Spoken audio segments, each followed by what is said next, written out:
오늘 우리에게 주시는 하나님의 말씀은 누가복음 10장 25절로 28절까지의 말씀입니다. 한 절씩 교독하겠습니다. 어떤 율법 교사가 일어나 예수를 시험하여 이르되 선생님, 내가 무엇을 하여야 영생을 얻으리이까?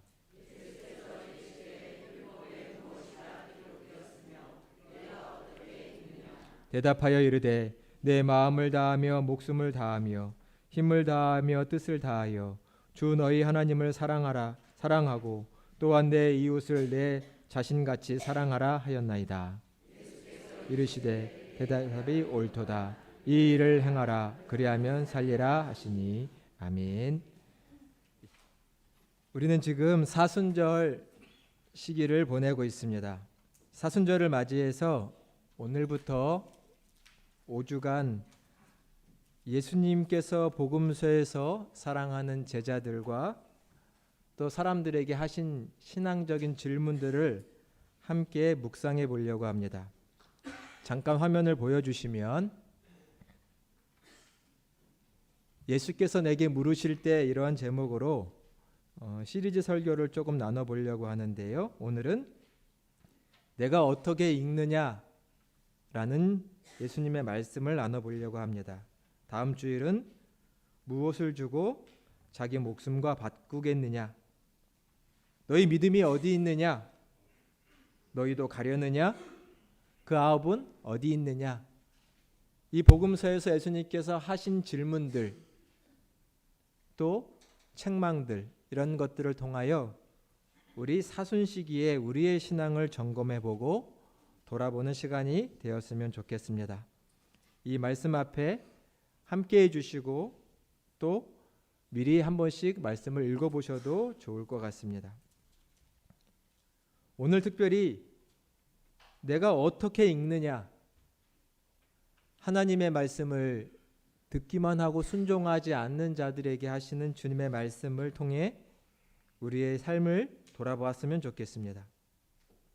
말씀의 배경은 예수님께서 보통은 갈릴리라는 곳에서 사역을 하시지만 예루살렘으로 내려가셔서 그곳에서 서기관과 바리새인들과 유대인들과 유대에 사는 사람들과 말씀을 가르치시는 사역들도 하셨죠. 이렇게 갈릴리와 예루살렘을 왔다 갔다 하시는 여러 여정들이 성경에 나와 있는데 오늘의 사건은 예수님께서 맨 마지막 예루살렘으로 향하는 여정이십니다. 그리고 예루살렘에 가시면 십자가에 달려 돌아가시게 됩니다. 예루살렘을 향하여 가는 마지막 여정길에 한 율법 교사가 나와서 예수님을 시험하였다라고 오늘 본문 25절에 말하고 있습니다. 그는 좋은 마음으로 예수님께 나와서 예수님께 말씀을 여쭙고 있는 게 아닙니다. 시험하는 마음, 예수님을 넘어뜨리려고 하는 마음으로 예수님 앞에 나와서 묻기를 내가 무엇을 하여야 영생을 얻겠습니까? 라고 말합니다. 내가 무엇을 하여야 영생을 얻을 수 있습니까? 이 질문은 영생을 얻는 방법을 알고 싶은 게 아니라 이미 자기는 모범 답안을 다 가지고 나왔습니다. 그리고 예수님께 물으며 예수님이 제대로 알고 있나 모르고 있나를 판단하고 싶은 겁니다. 율법 교사라고 오늘 성경에 나와 있지만 다른 성경에서는 서기관, 또 바리새인, 사두개인 등 다양한 신학적인 노선을 가지고 있는 사람들의 한 사람일 거라고 생각됩니다.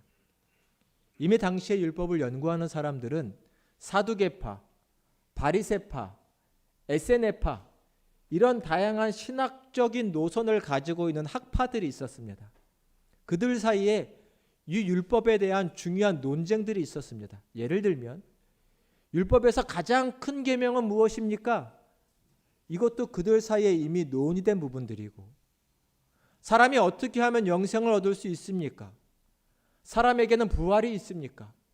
이런 중요한 주제들이 이미 그들 속에서 신학적인 논쟁과 정립이 되어져 있는 것이죠. 이런 질문들을 바리새인과 서기관들이 예수님께 나와서도 했다는 것을 우리가 복음서에서 알 수 있습니다.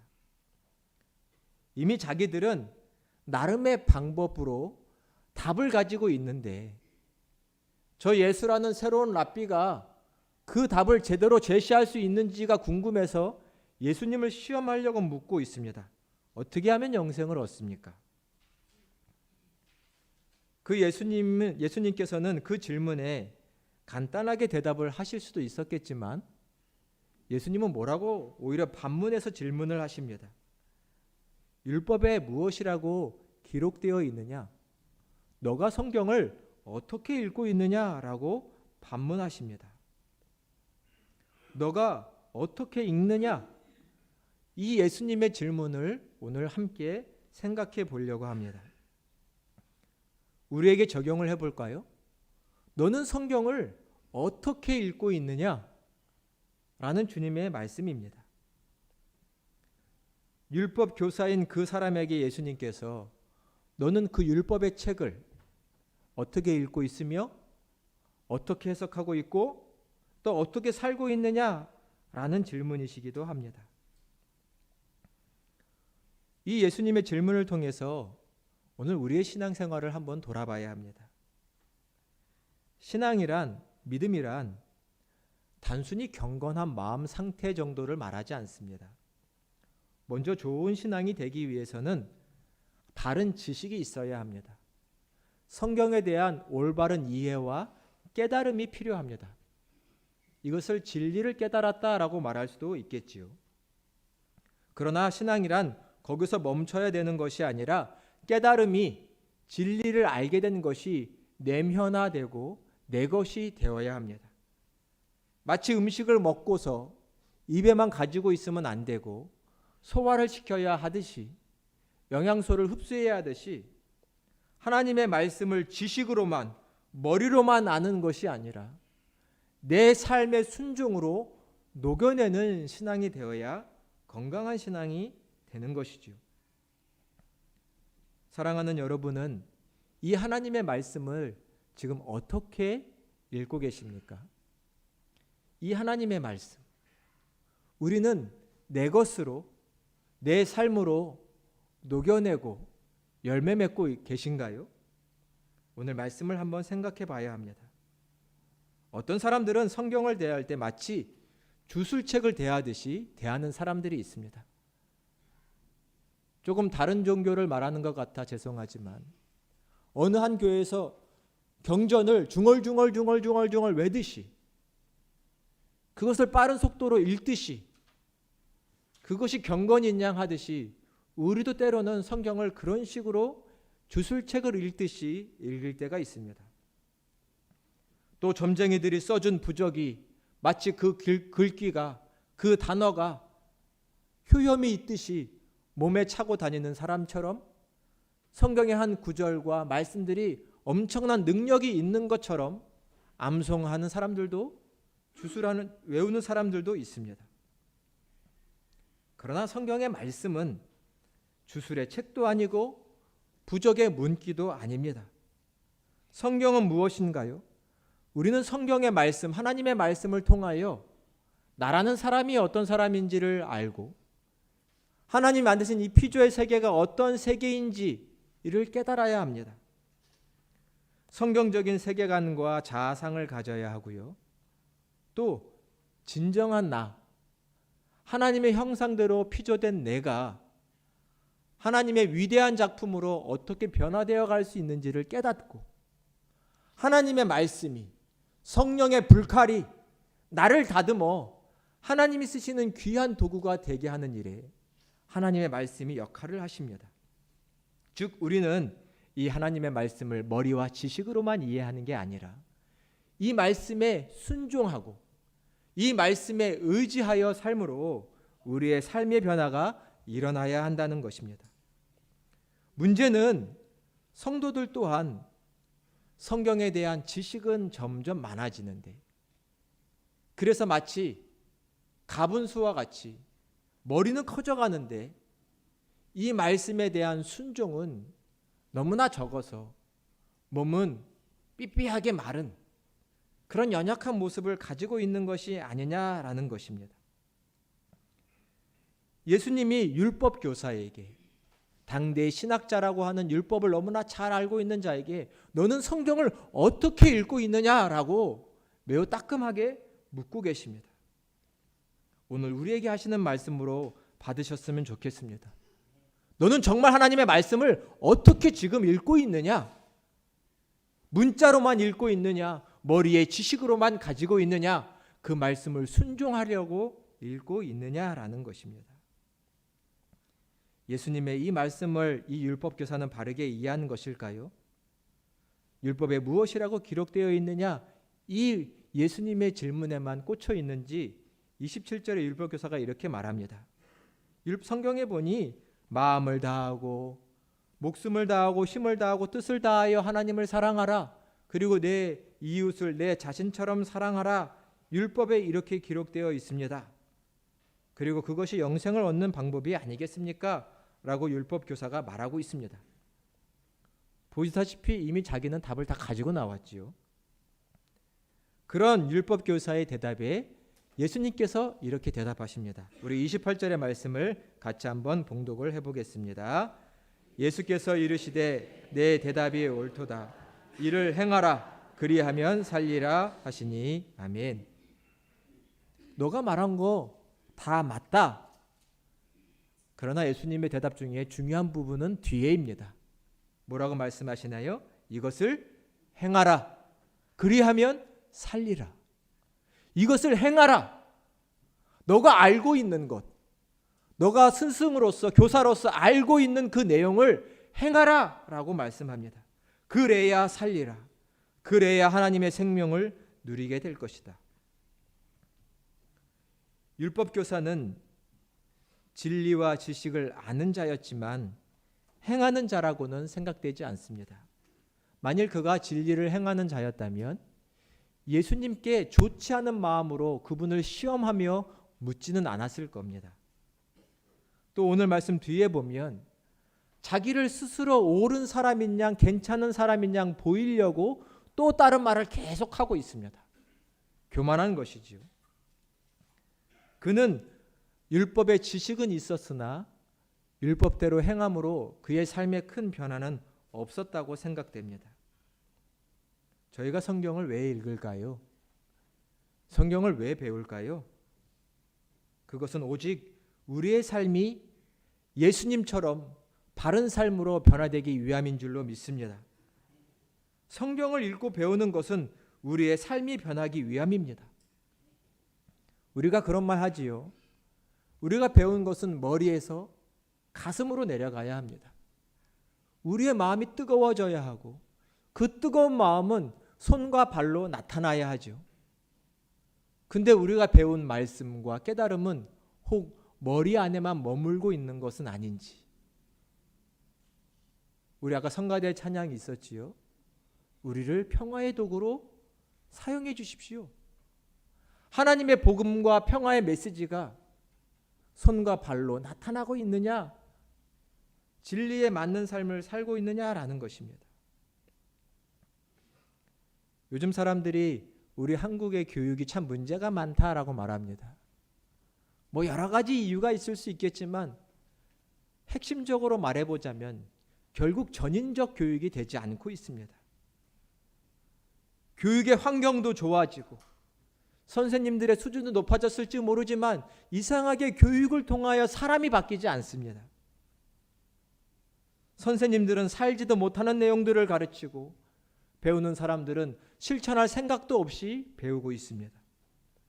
많은 학문과 학식이 소용이 없습니다. 행복한 삶, 더 인격적인 사람이 되는데 큰 도움이 되는 것 같지 않습니다. 그저 학문과 학위는 돈벌이의 수단으로 전락한 것이 아닐까라는 생각이 듭니다. 배움, 학문, 공부, 그것은 그 사람을 변화시켜 더 나은 인간, 더 나은 사람이 되게 하는 데 목적이 있겠지요. 그러나 현실의 공부와 한국의 현실이 전인적 교육이 되고 있지 못하고 있다고 생각됩니다. 우리는 어떤가요? 우리는 교회에 와서 많은 설교를 듣고 성경을 배우지만 우리의 머리만 커지고 우리의 몸은 건강해지지 못하고 있는 것은 아닌가요? 내 깨달음이 순종으로 이어지고 있는지 오늘 주님이 묻고 계십니다. 내가 어떻게 성경을 읽고 있느냐? 성경에 보면 예수님께서, 하나님께서 성경을 먹으라 라는 말씀이 곳곳에 나옵니다. 예레미야 선지자에게도, 에스겔 선지자에게도 하나님께서 내 말을 갖다가 먹으라 라고 하셨습니다. 예수님께서 요한 사도에게도 요한계시록에 보면 이 성경의 두루마리를 가져다가 먹으라 라는 말씀을 합니다. 우리 오늘 요한계시록 10장 9절과 10절의 말씀을 한번 같이 봉독해 보겠습니다. 9절 10절입니다. 내가 천사에게 나아가 작은 두루마리를 달라 한즉 천사가 이르되 갖다 먹어버리라. 내 배에서는 쓰나 내 입에는 꿀같이 달리라 하거든. 내가 천사의 손에서 작은 두루마리를 갖다 먹어버리니 내 입에는 꿀같이 다나 후에 내 배에서는 쓰게 되니라. 아멘. 이 말씀을 한번 보십시오. 환상을 봅니다. 천사가 나타나 요한 사도에게 두루마리를 줍니다. 두루마리는 당시의 성경을 말하지요. 그 당시엔 저희와 같은 책이 아니라 양피지나 파피루스와 같은 것에 성경을 기록해서 두루마리로 간직했지요. 이 두루마리, 하나님의 말씀을 갖다가 먹으라고 천사가 말합니다. 그러면서 말하기를 너의 입에서는 달지만 내 배에서는 쓰게 될 것이다. 요한이 가져다가 이 두루마리 성경을 먹어버리니, 물론 종이로 된 또 양피지의 성경을 직접 먹었다는 게 아니라 환상입니다. 성경을 먹었더니 천사의 말대로 그의 입에서는 매우 달았지만 그 배에서는 매우 써서 배앓이를 하게 되었습니다. 이 무슨 뜻일까요? 오늘 주님의 말씀과 연결해 본다면 우리가 성경의 말씀을 들을 때, 배울 때 어떻게 이런 말씀이 있어? 참 놀랍네, 신기하네, 은혜롭네 라고 반응을 하며 성경의 말씀을 달게 받을지 모릅니다. 물론 성경의 말씀도 듣지 않는 분보다 다행이지만 중요한 건 이 말씀이 소화가 되어 내 배에 가서는 배앓이를 하며 고통을 주는 힘든 상황이 된다는 것입니다. 즉 말씀을 듣고 읽고 배우는 것은 쉬우나 무엇이 어려울까요? 말씀대로 사는 것, 말씀대로 순종하는 것은 쉽지 않다는 말씀입니다. 하나님 뜻과 무관하게 살던 내가 그 말씀을 듣기만 하는 것이 아니라 하나님의 뜻과 하나님의 길에 맞추어 살 때는 무엇이 필요하냐면 자기의 포기와 자기의 부인이 필요합니다. 내 것을 다 원하며 내 뜻을 다 주장하며 하나님의 길로 행할 수가 없습니다. 내 욕심도 내려놓고 내가 원했던 세상 정욕도 포기하며 자기 부인을 하는 과정이 필요합니다.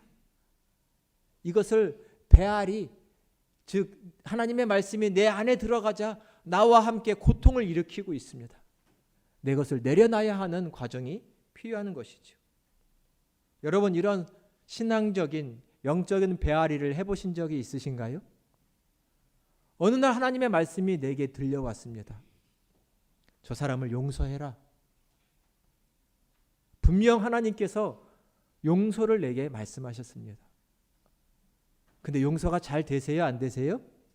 잘 안 됩니다. 10년 동안 미워했는데 20년간 미워해 왔는데 하나님의 말씀이 들려왔다고 쉽게 용서가 되지 않습니다. 내 안에 막 진동이 일어납니다. 하나님 용서하고 싶지 않아요. 저 사람이 내게 어떻게 했는데요. 지금도 그 기억이 떠올라서 나는 용서가 되지 않는데 내 마음을 내려놓는 이 배앓이, 이 영적인 배앓이가 필요한 것이죠. 하나님의 말씀을 듣기만 읽기만 한다고 되는 것이 아니라 우리는 그 말씀에 순종해야 하는 것이죠. 하나님은 이 영적인 배앓이를 말씀하고 계십니다. 너가 어떻게 성경을 읽고 있느냐? 우리는 혹 성경을 눈으로만, 귀로만, 머리로만 듣고 있지는 않으신가요? 그 말씀을 내 안에 녹여 어떻게 하면 이 말씀대로 살 수 있을지를 몸부림치며 살고 계신가요? 그렇지 않다면 우리는 오늘 예수님께 나와 시험하는 율법교사와 다를 바가 없는 삶일 것입니다. 그는 많은 성경의 지식과 율법의 지식을 가지고 있었지만 그의 삶은 크게 변화되어 있지 않았습니다. 말씀으로 겸손해지지 않았었습니다. 오늘 말씀의 후반절에 보니 율법교사가 예수님의 대답에 말합니다. 자기를 옳게 괜찮은 사람처럼 드러내고 싶어서 그러면 라피어 한번 말해 보십시오. 나의 이웃은 누굽니까? 라고 질문합니다. 그 질문인 즉 진정 이웃이 누구인지를 알고 싶어서 하는 질문이 아니라 자기를 드러내려고 하는 것이라고 말하고 있습니다. 우리는 아닌가요? 우리도 교회를 다니면서 신앙생활을 하면서 이 하나님의 말씀을 깨달은 것을 나를 위해서 사용하려고 하는 경우가 있습니다. 순종하는 말씀이 아니라 나를 드높이고 내가 성경을 이만큼 알고 있어라고 괜찮은 신앙이야 라고 드러내려고 말씀을 사용하는 경우도 있습니다. 어쩌면 이 목사가 가장 그런 사람일지도 모릅니다. 말씀을 가장 많이 알고 있기 때문이죠. 교회를 오래 다니면 성경적인 지식이 해박해집니다. 그러나 오늘 우리 스스로에게 질문하면 좋겠습니다. 우리의 삶도 그만큼 변화되었습니까? 우리가 들은 말씀만큼 우리의 삶이 변화되었습니까? 예배의 설교는 무엇입니까? 가끔 제가 성도님들에게 그런 말씀 듣습니다. 성경 말씀을 쉽게 풀어주셔서 감사합니다.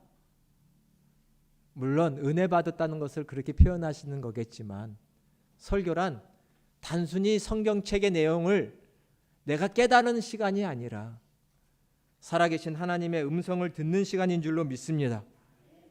하나님의 음성이 내게 들려와 내 가슴과 영혼을 두들기시고 내 안에서 영적인 배앓이가 일어나 내가 어떻게 하면 이 말씀대로 살 수 있을까? 어떻게 하면 이 말씀에 순종할 수 있을까를 고민하고 하나님 앞에 결단하는 시간이 이 말씀과 설교의 시간인 것입니다. 우리는 매주일 이 시간에 나와 하나님 말씀 앞에 결단해야 합니다. 한 주간 이 말씀대로 살게 해 주십시오. 내 삶이 주님과 같게 해 주십시오. 결단해야 합니다. 성경을 읽을 때 그 뜻을 깨닫기를 기도할 수도 있으시겠지만 더 우선된 기도라고 한다면 이 말씀대로 살게 해 주십시오. 이 말씀대로 순종하게 해 주십시오. 이것이 마땅한 우리의 기도가 되어야 하지 않을까요? 오늘 말씀 예수님의 질문을 나에게 하신 질문으로 받으시기를 바랍니다. 너가 어떻게 성경을 읽고 있느냐라고 말씀합니다. 우리는 주님 앞에 진지하게 대답해야 할 것입니다. 말씀을 많이 안다고 예수님을 시험하듯 나온 율법 교사처럼 교회에서 행해야 할까요? 그보단 나는 정말 하나님의 음성을 잘 듣고 순종하며 섬기며 사는 자이냐라는 것입니다. 요즘 젊은 세대들이 교회를 많이 떠난다고 합니다. 떠나는 이유는 여러 가지일 겁니다. 예전에는 교회라는 곳이 문화를 이끌었습니다. 교회에 오면 다양한 경험들이 가능했습니다. 하지만 지금은 오히려 세상에 더 많은 다채로운 문화의 모습들이 있고 또 경험할 것들이 많이 있죠. 젊은 세대들이 교회에 오면 다양한 문화와 재미나는 것이 별로 없는 것이 사실입니다. 선진국이 될수록 젊은이들의 교회 이탈이 크다고도 말합니다. 그러나 그것은 우리와는 상관없는 이유죠. 반대로 우리 안에 있는 이유가 뭘까요? 혹 젊은이들이 우리 기성세대들에게 바라는 것이 있었습니다. 우리 부모의 세대들에게 원하는 것이 있었습니다.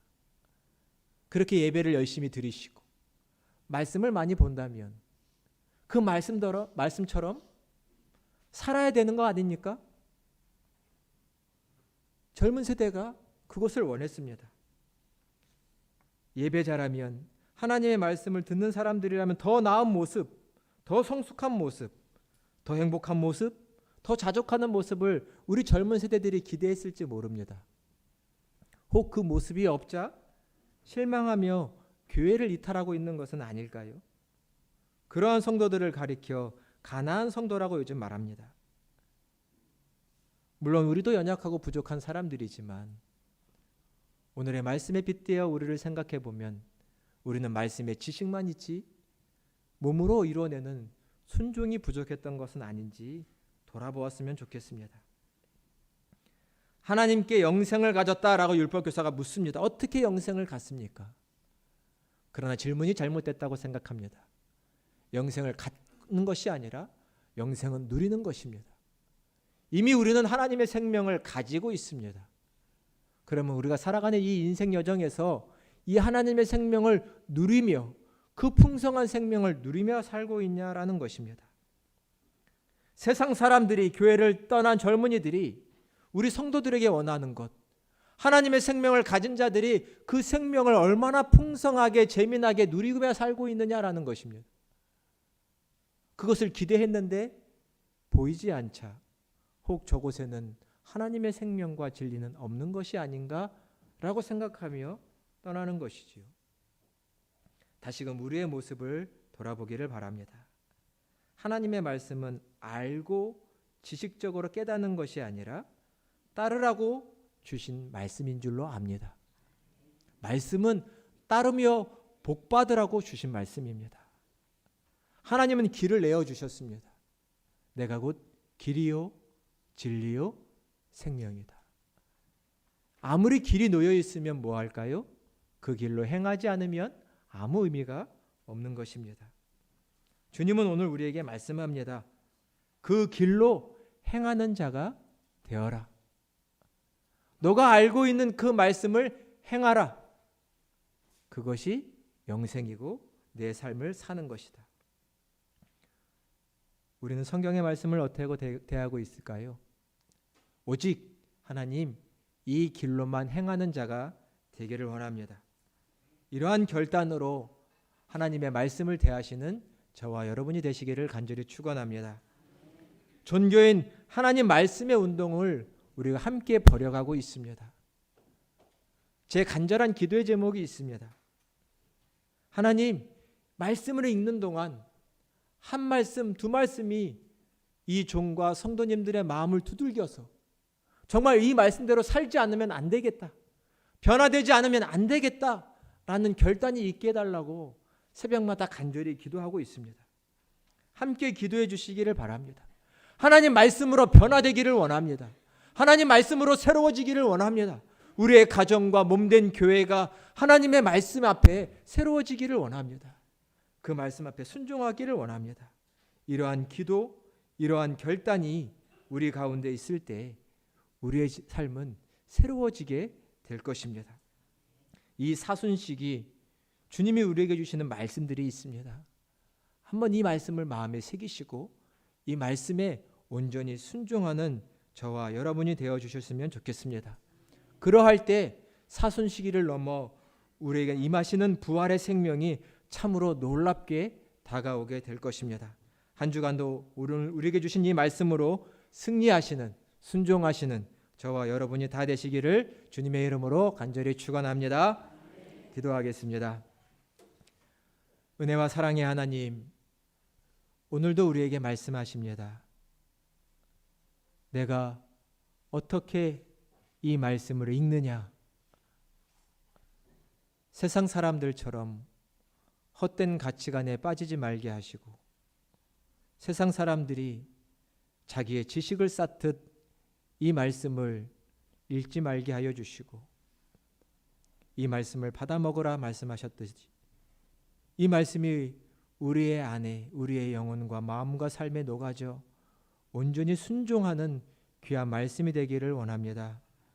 주님, 우리의 마음과 영을 새롭게 하여 주셔서 오직 이 말씀대로 살기를 원합니다. 말씀에 의해 변화된 삶을 살기를 원합니다. 주님의 일을 감당하는 일꾼이 되기를 원합니다. 고백하는 저희가 되게 하여 주시옵소서. 듣기만 하고 행하지 않는 어리석은 자가 되지 말게 하여 주시고, 이 말씀을 듣고 행하는 반석 위에 집을 짓는 지혜로운 자가 다 될 수 있도록 우리를 축복하여 주시옵소서. 하나님이 주신 살아있는 말씀이 있습니다. 주님, 그 말씀이 우리의 심령에 떨어져 30배, 60배, 100배의 귀한 열매를 맺어 우리의 삶의 변화가 있기를 원하옵나니, 주님, 두렵고 떨리는 마음으로 주의 말씀을 읽고 듣고 깨닫는 저희의 삶이 되게 하여 주시옵소서. 우리의 삶이 변화되어 세상이 줄 수 없는 기쁨과 평화가 넘치게 하여 주시고, 세상에 우리의 삶을 보고 주님께 돌아오는 놀라운 역사가 있게 하여 주시옵소서. 존귀하신 예수 그리스도의 이름으로 간절히 기도드리옵나이다. 아멘.